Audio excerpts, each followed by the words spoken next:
भला हुआ मेरी माला टूट गई, मैं राम भजन से छूटी। भला हुआ मेरी माला टूट गई, मैं राम भजन से छूटी। मेरे सिर से टली बला, भला हुआ मेरी माला टूट गई, मैं राम भजन से छूटी। मैं राम भजन से छूटी।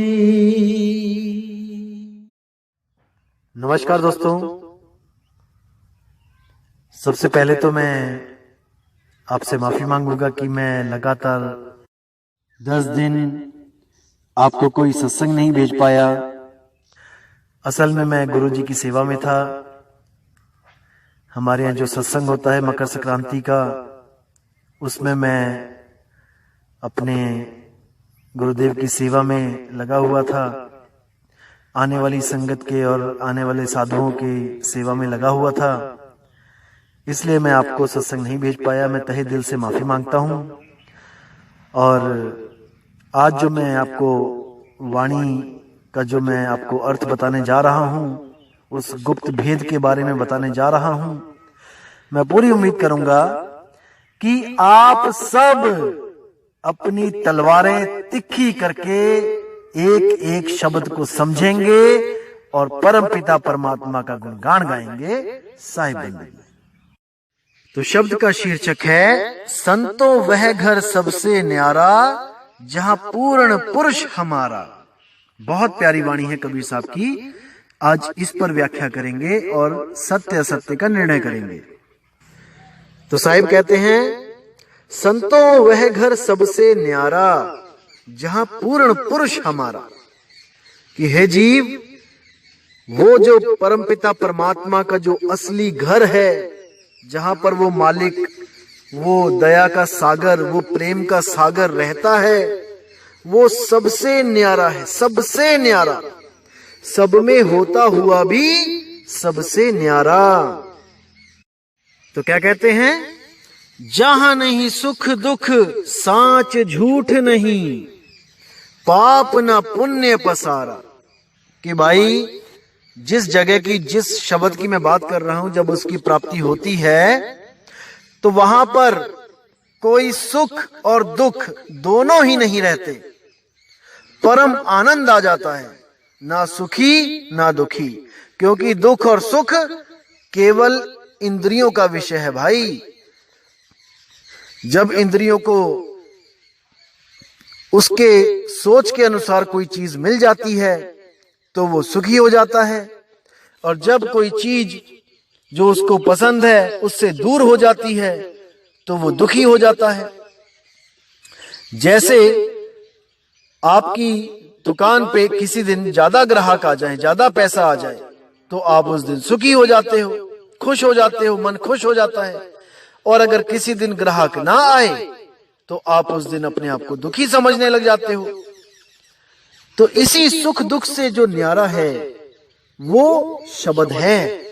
जब शब्द में सुरती समाएगी तो वो सुख और दुख दोनों से न्यारी हो जाएगी, परम आनंद अवस्था को प्राप्त हो जाएगी, जो इंद्रियों का विषय नहीं है। इस पे ध्यान देना दोस्तों।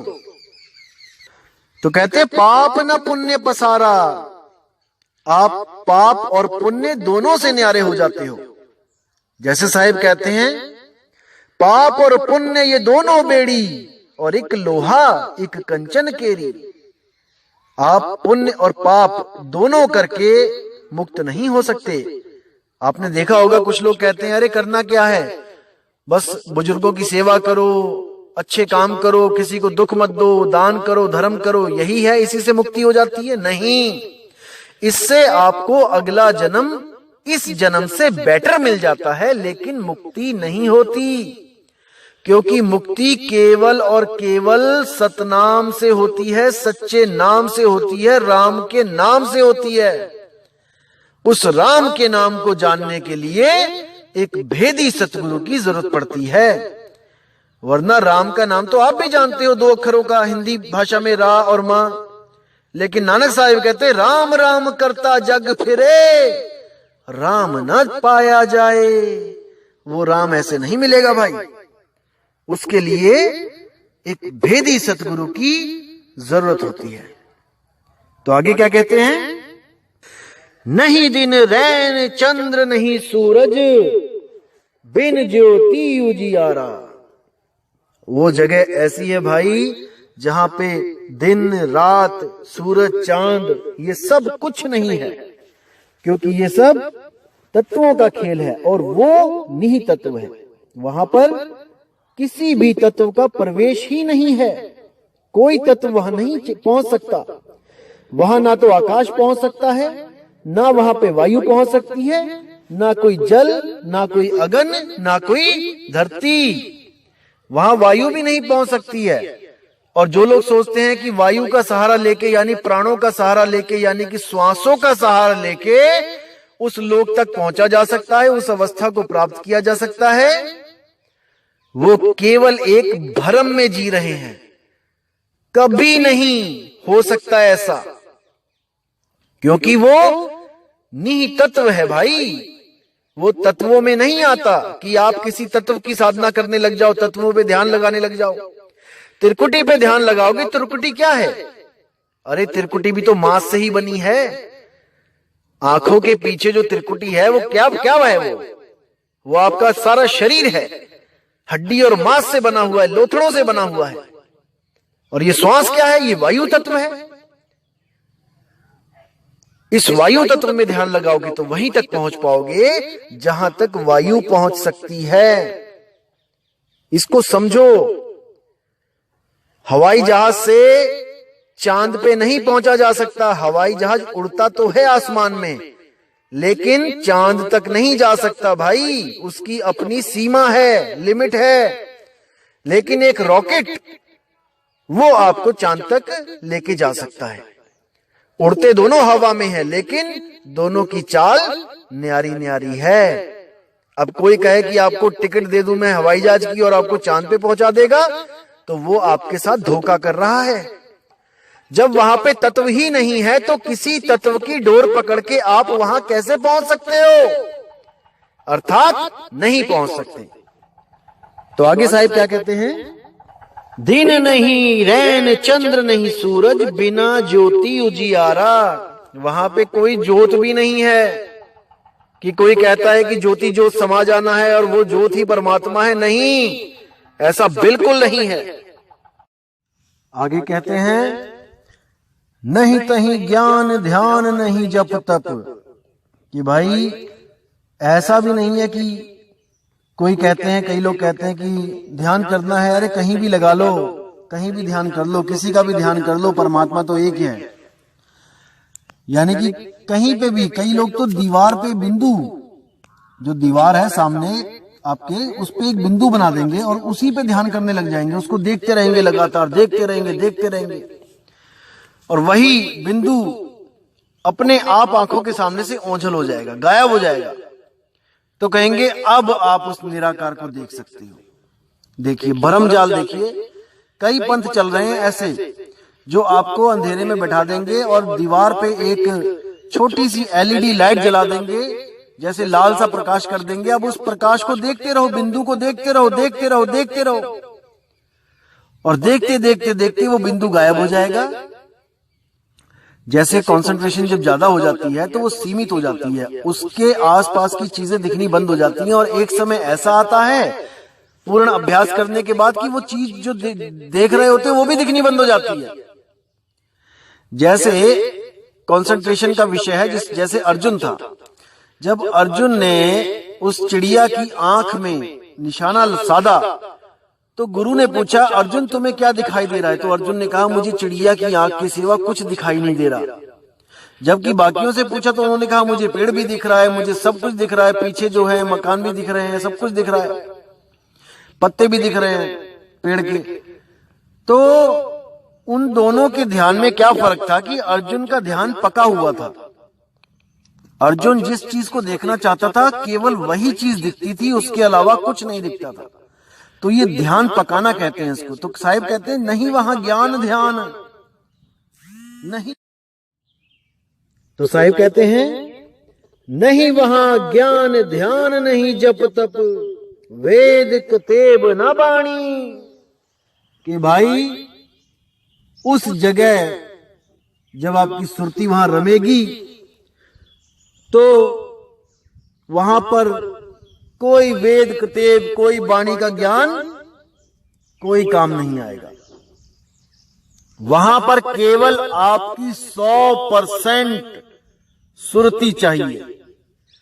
जो शब्द में लगेगी तो आप सब कुछ भूल जाओगे, कुछ याद नहीं रहेगा, ना अपनी देह, ना अपना धर्म, ना अपनी जात, ना अपनी वाणी, और ना ही ये ग्रंथ याद रहेंगे।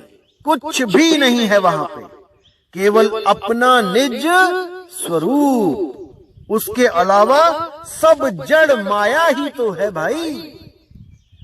तो इसको समझो। आगे क्या कहते हैं, करनी धरनी रहनी गहनी ये सब वहां है रानी। कि भाई अगर वहां पर आप सोचते हो कि कोई करनी धरनी रहनी गहनी होगी, कि वहां किसी बिल्डिंगों में रहोगे या कुछ वहां काम करोगे या वहां कुछ खाओगे पियोगे, तो मेरे लिए ये हैरानी की बात है भाई। अगर ऐसी बात कोई गुरु करता है तो मैं हैरान होता हूं कि पता नहीं किस लोक में लेके जाएगा ये आपको।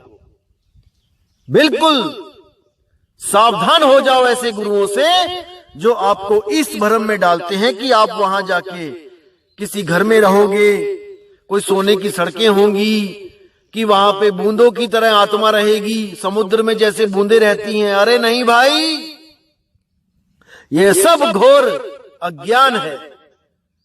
तो साहिब आगे क्या कहते हैं, धर नहीं अधर न बाहर भीतर पिंड ब्रह्मांड कछु नाही।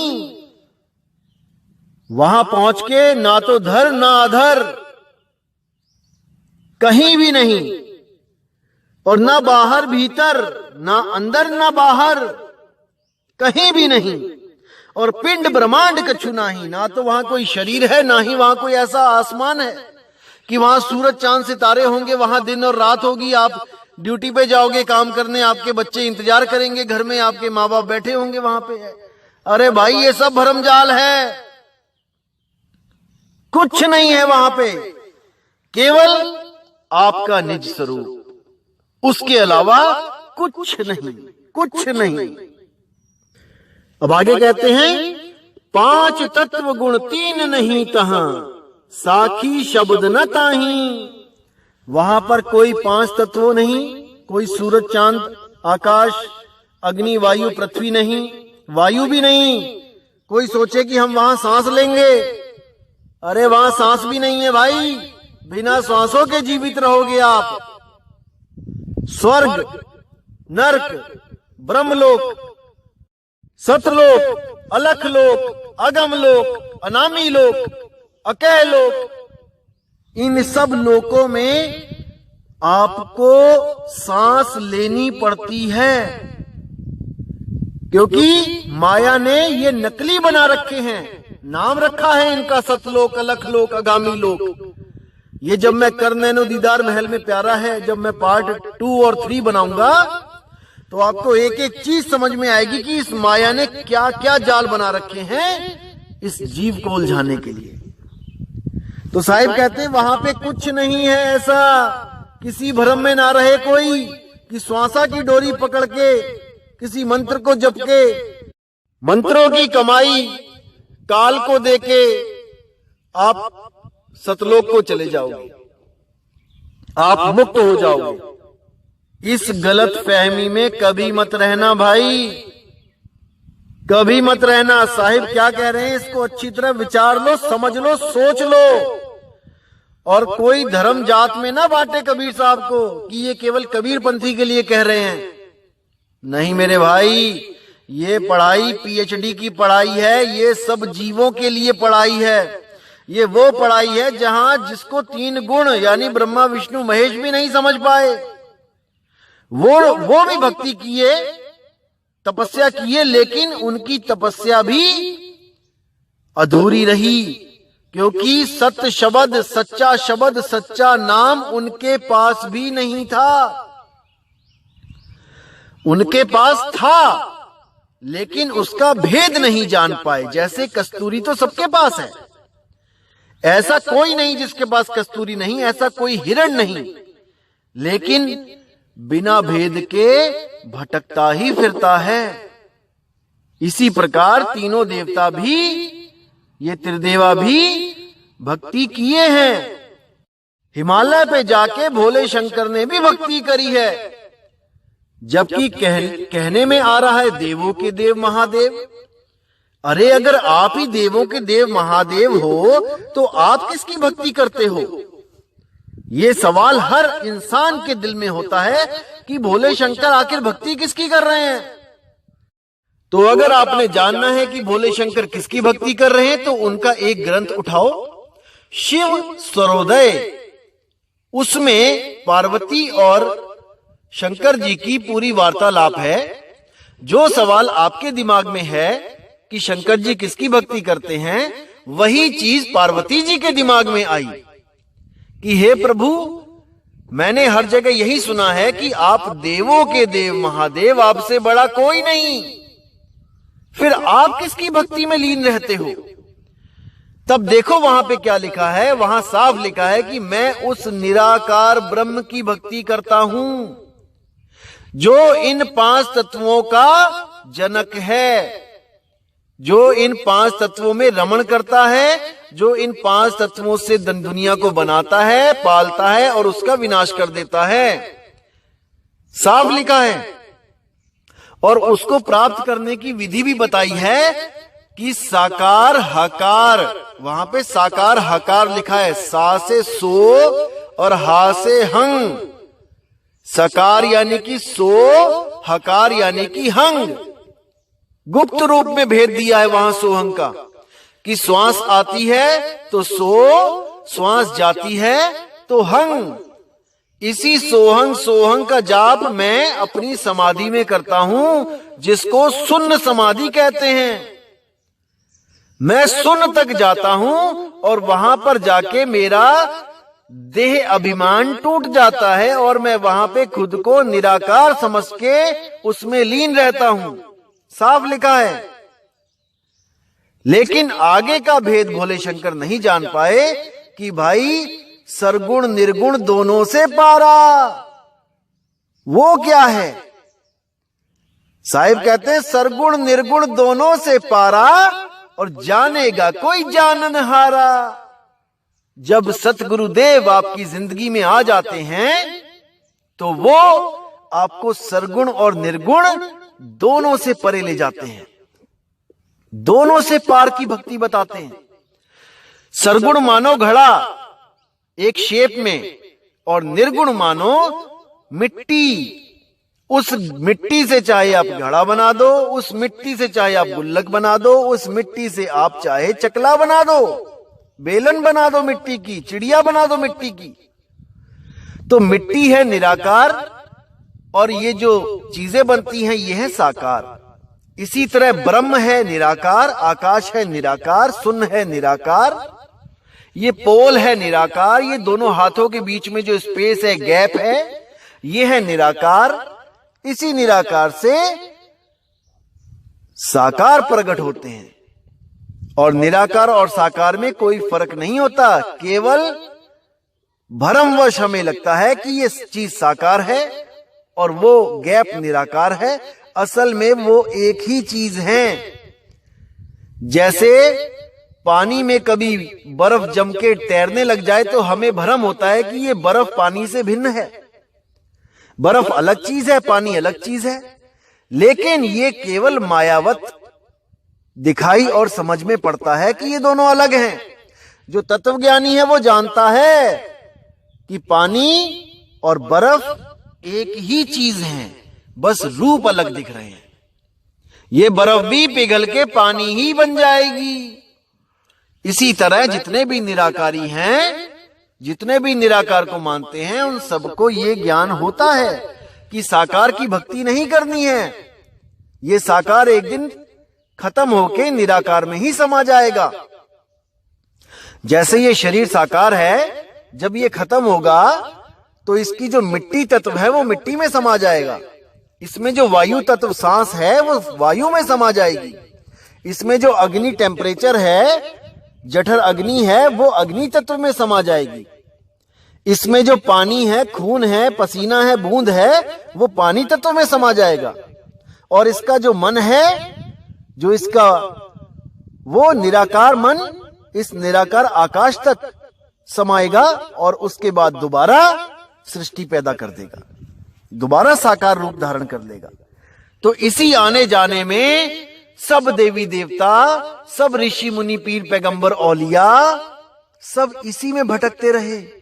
इसी को बेचून कहते हैं, इसी को फॉर्मलेस कहते हैं। ईसाई कहते हैं गॉड इज फॉर्मलेस, मुस्लिम कहते हैं अल्लाह बेचून है, यानी उसका कोई रूप रंग नहीं है। असल में ये सब निराकार के ही अलग अलग नाम हैं, उस निराकार ब्रह्म के। जबकि परमात्मा निराकार नहीं है भाई। परमात्मा तो इन दोनों से न्यारा शब्द स्वरूप है, और वही शब्द स्वरूप आपका निज नाम है, आपका निज स्वरूप है। आप साकार और निराकार नहीं हो। अरे आप तो इन दोनों की गवाही देते हो कि साकार भगवान है, निराकार भगवान है। आप निराकार साकार दोनों से न्यारे हो। इसको समझो मेरे भाई। अब आगे साहिब क्या कहते हैं? मूल फूल बेल नहीं बीजा, बिना वृक्ष फल सोई। जब आप उस अवस्था को प्राप्त कर लेते हो तो वहां पर मूल फूल बेल बीज कुछ नहीं रहता, कुछ नहीं। अभी हम कह रहे हैं कि मूल ज्ञान, वहां पहुंचने के बाद वो भी नहीं रहेगा, मूल भी नहीं रहेगा। जैसे हम किसी भी लड़के को पिता तब तक नहीं कह सकते जब तक उसके द्वारा एक संतान की उत्पत्ति ना हो जाए। जैसे ही उसके घर में बच्चा पैदा होता है, अब वो लड़का ही पिता बन जाता है। इसी तरह ये सब सृष्टि बनी, त्रिदेवा बने, सब कुछ हुआ, इसलिए हम उसको मूल कह रहे हैं। लेकिन जब हम उस अवस्था को प्राप्त कर लेंगे तब ये त्रिदेवा, ये मन, ये माया सब खत्म हो जाएगा। तो जब मन माया ये डाली टहनी नहीं रही तो हम मूल किसको कहेंगे? जब पुत्र ही नहीं रहेगा तो हम पिता किसको कहेंगे? इसलिए साहिब कहते हैं उस अवस्था में पहुंचकर ये सब खत्म हो जाएंगे। जितना भरम जाल है ये सब टूट जाएगा, सब टूट जाएगा। तो आगे क्या कहते हैं? बिना वृक्ष फल सोई, कि वो अवस्था मिल जाएगी जैसे बिना वृक्ष के आपको कोई फल की प्राप्ति हो जाए, यानी उसका कोई आदि और अंत ना रहे। बिना वृक्ष का फल यानी कि जिसको कोई पैदा नहीं कर सकता, क्योंकि फल वृक्ष से पैदा होता है और जो पैदा होता है वो एक दिन नष्ट होता है। तो साहिब उस अवस्था की बात कर रहे हैं कि बिना वृक्ष के जो फल है, यानी तेरा निज स्वरूप, जिसको पैदा करने वाला आज तक कोई पैदा नहीं हुआ। वो निज है, वो स्वरूप निज है, आदि है, अनंत है। उसको जन्म और मरण का कोई भय ही नहीं है। उस अवस्था को प्राप्त करना है मेरे भाई। आगे क्या कहते हैं? ओहम सोहम अर्ध ऊर्ध नहीं, श्वासा लेख न कोई। अब कितना क्लियर कर दिया यहां पे कि ओहम सोहम अर्ध ऊर्ध नहीं। ना तो कोई ओहम सोहम का जाप वहां पहुंचा सकता है और ना ही अर्ध ऊर्ध। मतलब कि कुछ लोग तो शरीर के अंदर जो चक्र हैं उसमें उलझ गए हैं, एक के ऊपर एक चक्र, उसके ऊपर दूसरा चक्र, जितनी भी कुंडलियां हैं, या तो इसमें उलझ गए या फिर ऊपर सतलोक, अलखलोक, अगमलोक, अनामी लोक, जो एक आदमी का शरीर बना के उसके ऊपर अलग अलग लोक बना देते हैं, अलग अलग पौड़ियों की तरह। एक लोक, उसके ऊपर दूसरा लोक, तीसरा लोक, चौथा लोक, पांचवा लोक, छठा लोक, सातवां लोक, उसी सात को कह देते हैं सतलोक, यानी 7 लोग ऊपर जाओ। कुछ लोगों ने तो बिल्कुल ही हद कर दी है। एक और पंथ चल रहा है, नाम नहीं लूंगा, उन्होंने सतलोक भी फेल कर दिया, अलग लोग भी फेल कर दिया कि ये तो 6-7 लोग ऊपर हैं। लेकिन हमारा वाला कैवल्य लोक वो 33 मंजिल पे है, 33 लोग ऊपर है। आप गिनोगे जब उनके लोग तो पूरे 33 लोग हैं। मुझे एक भाई ने पूरा कॉन्फिडेंस में लेने की कोशिश करी कि नहीं भाई 33 लोग ऊपर जाना है। मैंने कहा क्या बात भाई, 33 में ही खत्म हो गए क्या? अरे 34, 35, 36, 37, 50, 100, 1000, लाख, करोड़ लोग बना देते। ईंट बजरी खत्म हो गई थी क्या? सीमेंट खत्म हो गया था क्या भाई? या दिहाड़ीदार नहीं मिल रहे थे, केवल 33 ही बना पाए? तो ऐसे ऐसे लोग मिलेंगे आपको भ्रमित करने वाले जिंदगी में, और आप गिनती के चक्कर में पड़ के जो ज्यादा लोग आपको दिखा देगा बना के एक कागज पे, आप सोचोगे कि नहीं शायद यही आगे लेके जाएगा हमें।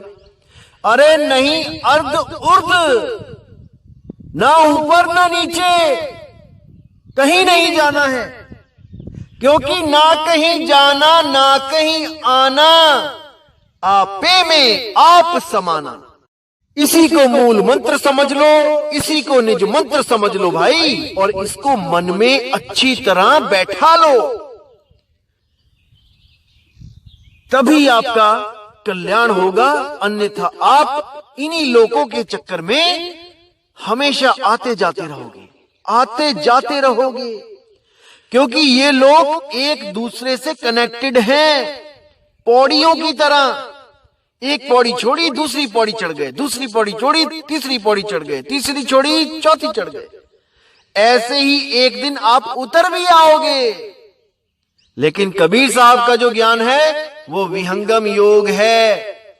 एक बार जब आपको उस अवस्था में पहुंचा दिया गया, अब वहां पर सारे भ्रम ही नष्ट हो जाते हैं।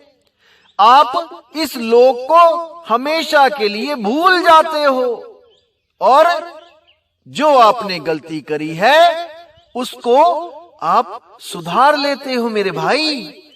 उसके बाद आपको कहीं आने जाने की जरूरत नहीं है। अपने निज स्वरूप, अपने निज नाम, अपने उस अखंड नाम में अपनी सुरती लगा के परमात्मा स्वरूप ही हो जाते हो। अब वहां पर काल नहीं आ सकता आपको भ्रमित करने। इसको समझो। तो साहिब आगे क्या कहते हैं? नहीं निर्गुण नहीं सरगुण भाई, नहीं सूक्ष्म स्थूला। कि भाई वहां निर्गुण सरगुण का भी कोई चक्कर नहीं है, और नहीं वहां कोई सूक्ष्म या स्थूल है कि मेरे शरीर की लाइट हो जाएगी 16 सूर्य की और परमात्मा की लाइट हो जाएगी अरबों खरबों करोड़ों सूरज की। ये सब भरम जाल है मेरे भाई, ऐसा कुछ नहीं है। ना वहां कोई सूक्ष्म और ना वहां कोई स्थूल, ना वहां कोई सूक्ष्म देह है, ना वहां कोई स्थूल देह है। इन देहों से न्यारे हो जाना है। तो आगे क्या कहते हैं? नहीं अक्षर नहीं अविगत भाई, ये सब जग की भूला। ना तो वहां पे कोई भाषा है कि वहां पर परमात्मा ने कुछ पुकारा, नाम पुकारे और वो बच्चे पैदा हो गए। देखो कितना बड़ा भ्रम है। साहिब ने ज्ञान रखा था उस ग्रंथों में, लेकिन पहेली के रूप में, और ये अज्ञानी गुरु, ये अधूरे गुरु उस पहेली को समझ ही नहीं पाए। जो अक्षर लिखे थे उसी को पकड़ पकड़ के आगे ज्ञान देने लगे। कहते हैं पहला अक्षर कुरुम पुकारा, यानी हिंदी का भाषा, हिंदी भाषा ये कुरुम, का में ऊ की मात्रा मां के ऊपर रहा कुरुम। अब देखो, कुरुम का मतलब क्या है? कछुआ। अब ऐसे भी गुरु आपको मिल जाएंगे जो कछुआ बना के बैठ गए सच में, क्योंकि वो पहली सुलझा नहीं पाए। समझो इसको, जो भी गुरु अपने जो कैलेंडर हैं, जो अपने जो ज्ञान जो छापते हैं अपने कैलेंडरों पे, अगर उस पे कछुआ बना है तो उससे बड़ा अज्ञानी गुरु कोई नहीं है, जिसने ये स्वयं साबित कर दिया कि परमात्मा ने ही पहले अक्षर में 84 लाख जूनियों का कछुआ पैदा कर दिया। सोचो इसको, समझो, क्योंकि वो गुरु अज्ञानी है। वो शब्द को पढ़ तो लिया लेकिन उसके भाव को नहीं समझ पाया, नहीं समझ पाया। जो भी गुरु कुरुम को कछुआ बनाने का घोषित कर दे, कछुआ बना दे, उस अज्ञानी गुरु को तत्काल त्याग दो। अरे जब वो कुरुम के स्वरूप को नहीं जान पाया तो वो आपके और अपने स्वरूप को क्या जानेगा? वो आपको 84 में धकेल देगा। समझो इसको, अभी मौका है, समझ जाओ। कोई गुरु अपने आप को अधूरा नहीं मानेगा भाई, क्योंकि उनका धंधा बन चुका है ये कबीर पंथ। लेकिन आप विवेकी हो, आप सत्य असत्य का निर्णय कर सकते हो। ये कछुआ वछुआ ये काल ने बनाए हैं, बहुत बाद में बनाए हैं। ये पहले अक्षर से कछुआ नहीं पैदा कर दिया परमात्मा ने। इसीलिए कबीर साहब ने ये ज्ञान पहेलियों के रूप में रखा गया, ताकि समय आने पर जब मेरा वो संदेश वाहक जब इस ज्ञान को समझाएगा तो दूध का दूध और पानी का पानी कर देगा। और जो विवेकी हंस जो मुझे प्यार करता है, जो सतगुरु कबीर साहब को प्यार करता है, वो इस मूल ज्ञान को समझ के अपने अधूरे गुरुओं को छोड़ के सत्य ज्ञान की तरफ उस तरह दौड़ा आएगा जैसे कोयल की मां की पुकार सुन के बच्चे उसकी तरफ दौड़े जाते हैं, जो रहते तो कौवे के घोंसले में हैं, लेकिन अपनी मां की पुकार को पहचान जाते हैं, पहचान जाते हैं। तो इस मूल ज्ञान को समझो मेरे भाई, और परमात्मा के उस निज स्वरूप को प्राप्त करने के लिए सतगुरु की खोज करो। शुरू कर दो उस गुरु को खोजना जो आपका निज स्वरूप आपको दे दे, ना कि कोई मंत्र पकड़ा दे, बिल्कुल नहीं। तो साहिब आगे क्या कहते हैं? नहीं अक्षर नहीं अविगत भाई, ये सब जग की भूला। अब यहां पे अविगत जो शब्द है, कुछ लोगों ने इसको क्या बना दिया कि सतलोक ही अविगत है। सतलोक से कबीर साहब आते हैं चल के, क्योंकि कबीर साहब का ज्ञान है पहेली ज्ञान, एक रहस्य ज्ञान, जो रहस्य केवल वही गुरु जान सकता है जो कबीर साहब के ज्ञान को पूरी तरह समझ चुका है, जिस पर सतगुरु कबीर साहब की मोहर लग चुकी है, जिसने ज्ञान स्वयं सतगुरु कबीर साहब से लिया है, वही इन रहस्यों को समझ सकता है। नहीं तो सब के सब केवल अक्षरों को पढ़ सकते हैं, क्योंकि वो पढ़े लिखे हैं। इससे ज्यादा उनकी बुद्धि नहीं चल सकती, नहीं चल सकती। बुद्धि विवेक तब चलेगा जब कोई विवेकी हंस जो कबीर साहिब के असली पंथ से जुड़ा हुआ है, जब वो दूध और पानी का निबेड़ा करेगा। अरे नीर छीर का करे निबेड़ा, और कहे कबीर सो हंस है मेरा। मेरा हंस वो नहीं है जो केवल कबीर साहब की फोटो लगा के बैठा है, धूप अगरबत्ती लगा रहा है, या कबीर साहब को एक देह मान के, दाढ़ी वाले बाबा जी, टोपी वाले कबीर जी मान के सोच रहा है कि वो मुझे मिलेंगे, मुझे नाम देंगे, मुक्ति हो जाएगी।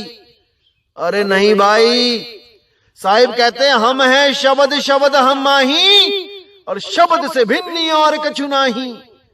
जो मेरे स्वरूप को जानता है वो भली बात ही समझता है कि मैं ही शब्द हूं, और मैं वो शब्द हूं जो सतगुरु देव अपने शिष्य को देते हैं। मैं कोई मंत्र शब्द नहीं हूं कि किसी भाषा का मंत्र हूं मैं, नहीं, मैं एक वस्तु हूं।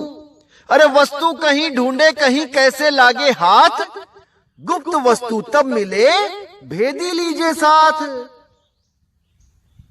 तो इसको समझना है मेरे भाई। आप समझ सकते हो, मुझे पूरा यकीन है आप में परमात्मा की दया से कोई कमी नहीं है, केवल और केवल सत्संग नहीं मिल रहा है, वरना आपको मूर्ख बनाने वाला इस दुनिया में कोई पैदा नहीं हुआ है, मुझे पूरा विश्वास है।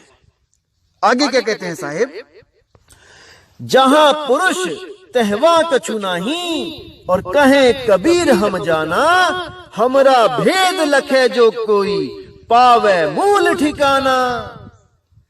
साहिब कहते हैं जहां पर पुरुष है, जहां वो निज रूप है, निज नाम है, अरे वहां कछु नहीं, वहां कुछ नहीं है, कुछ नहीं है। लेकिन इस भेद को वही जान सकता है जिसको कबीर साहिब स्वयं आकर बता जाएं, नहीं तो कोई नहीं जान सकता, कोई नहीं जान सकता। इसलिए साहिब कह रहे हैं हमरा भेद लखे जो कोई, और पावे मूल ठिकाना। अरे आपका भेद कोई जान ही कैसे सकता है जब तक आप खुद नहीं बताओगे। अंधा आंख वाले को पकड़ ही नहीं सकता, इसीलिए आंख वाला दया करके अपनी बाह अंधे के हाथ में दे देता है और कहता है ले मेरी बाह पकड़ और चल मेरे साथ। इसीलिए कहता हूं भाई, नामदान लेने में कभी जल्दबाजी मत करो। कम से कम 2000 लोगों की मेल, मैसेजेस, फोन आते हैं कि हमें एड्रेस दे दो गुरुजी का। नहीं मेरे भाई, आपको एड्रेस अभी नहीं मिलेगा। अभी केवल और केवल इस मूल ज्ञान को पूरा मन लगा के समझो, अभी समझो इसको केवल, बाकी सब छोड़ो। कई लोग कहते हैं कि भाई ऐसा ना हो कि हम कहीं मर जाएं, कहीं काल हमें पहले ही झपट्टा मार ले गुरु से नाम लेने से पहले। मेरे दोस्त, मेरे भाई, आप अभी समझ ही नहीं पा रहे हो कि आप किसकी कक्षा में बैठे हो। उस परमात्मा की क्लास को अटेंड कर रहे हो आप। You are the student and he is the lecturer. और उसके स्टूडेंट का कोई बाल बाका कर जाए, ऐसा हो नहीं सकता मेरे दोस्त। आप बिल्कुल फिक्र मत करो, वो आपके अंग संग है। बिल्कुल मत इस भ्रम को अपने दिमाग में आने दो कि आपको कुछ हो जाएगा। कुछ नहीं हो सकता। आज तक हुआ सो हुआ। जिसने सच्चे मन से कबीर साहिब को, उनके मूल ज्ञान को अपने हृदय में बसा लिया, उसका कोई बाल बांका नहीं कर सकता, कोई बाल बांका नहीं कर सकता। आप बिल्कुल फिक्र मत करो। मैं आपका फोकस केवल और केवल मूल ज्ञान को समझने में लगाना चाहता हूं मेरे दोस्त। इसलिए मैं कहता हूं अभी भूल जाओ, एड्रेस भूल जाओ, मत पूछो, केवल ज्ञान को समझो। ज्ञान को समझना उतना ही जरूरी है जितना एक बच्चे को तैराकी समझना, तैराकी जानना जरूरी है पानी में कूदने से पहले। नाम लेने से पहले इस ज्ञान को समझना बहुत जरूरी है, क्योंकि नामदान के वक्त सुरती को 100% विश्वास होना चाहिए। अगर 99% भी है तो नाम लिया ना लिया बराबर रहेगा मेरे भाई। कोई फायदा नहीं नाम लेने का, क्योंकि साहिब कहते हैं कहें कबीर सुनो भाई साधो, मैं तो हूं विश्वास में। अगर आपको विश्वास होगा 100%, केवल तभी आना नाम लेने जब मैं आपको एड्रेस दूंगा। कोई जल्दबाजी मत करो, पहले इस मूल ज्ञान को अच्छी तरह दिल में बसा लो, ताकि 1% भी संशय ना रहे जो आज तक के अधूरे गुरुओं ने आपके दिमाग में जहर घोल रखा था। उस जहर को निकाल फेंको और इस अमृत वाणी को अपने हृदय में स्थान दो। उस मालिक की वाणी को मन में बसाओ और पूरा विश्वास करके आओ। आप सबका स्वागत होगा, सबका स्वागत होगा।